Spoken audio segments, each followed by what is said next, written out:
let's take a closer look at Order Central software and how it works in practice. Hey friends, welcome back. तो आज हम record करने वाले हैं how to receipt payment in order central software. तो आज हम एक सेल्स ऑर्डर जो हमने इनवॉइस किया है और इनवॉइस को अपने कस्टमर के साथ शेयर किया है, अब उसकी पेमेंट आ गई है हमारे पास। तो पेमेंट को सिस्टम में कैसे हम रिसीप्ट करेंगे उसके बारे में आज समझते हैं और क्या प्रोसेस है इसका। ओके, तो चलते हैं सॉफ्टवेयर के अंदर। तो फ्रेंड, आ गया हूँ मैं ऑर्डर सेंट्रल के अंदर और चलते हैं पेमेंट को रिसीप्ट करते हैं। तो पेमेंट के लिए भी हमें सेल्स मॉड्यूल में जाना पड़ेगा। सेल्स मॉड्यूल में ऑल सेल्स ऑर्डर पहले देख लेते हैं। हमारा जो लास्ट सेल्स ऑर्डर बना है नंबर 6 और इसका पेमेंट है 7580। इसमें टोटल जीएसटी है 1080। फुल सेटल अभी नहीं हुआ है, तो आइए इसका रिसिप्ट करते हैं। रिसिप्ट करने के लिए सेल्स में जाएंगे, पेमेंट इन मतलब आपके सिस्टम पेमेंट आ रही है। सबसे पहले कस्टमर सेलेक्ट करेंगे। हमारा कस्टमर था APNT ग्रुप। इसका इनवॉइस सेलेक्ट कर लेंगे, इनवॉइस नंबर 6। तो आपको बाय डिफ़ॉल्ट यहाँ पे बैलेंस अमाउंट कितना है और क्या इनवॉइस अमाउंट है ये आपको दिखा देगा। बैलेंस अमाउंट वेरी कर सकता है अगर उसने कुछ एडवांस पेमेंट किया है या आपने पहले कोई पेमेंट रिसिप्ट कर रखी है। आइए, तो हमारा पेमेंट टाइप होगा, जैसे बैंक ट्रांसफ़र किया उसने मेरे को तो उसका कुछ रिसिप्ट नंबर होगा।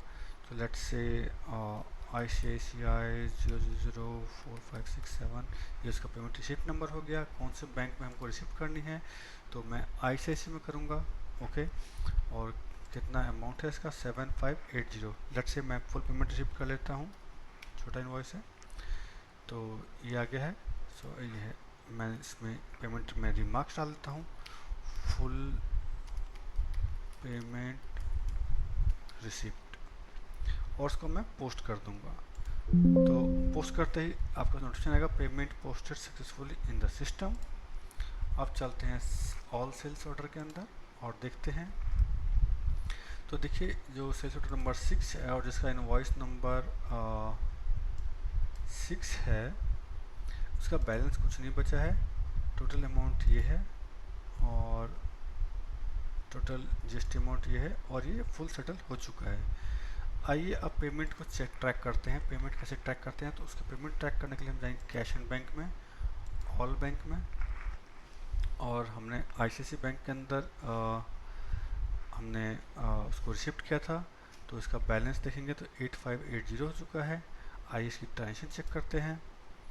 तो ट्रांजेक्शन जो है हमारी इसमें हुई है ICICI बैंक APNT ग्रुप 7580 और इसका क्लोजिंग बैलेंस है 8580।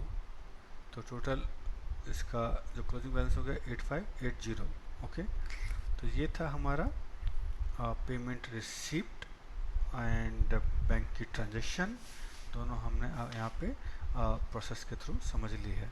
इसका बैंक की ट्रांजेक्शन में बैंक का name, transaction date, account number, receipt type is payment receipt, bank type payment type bank transfer, value date, deposit amount हुआ इतना, विड्रॉल्स में कुछ नहीं है और क्लोजिंग बैलेंस हमारा ये हो गया। तो ये थी फ्रेंड्स हमारी payment receipt in order central और बैंक की ट्रांजेक्शन की tracking. I hope you like it. Thank you.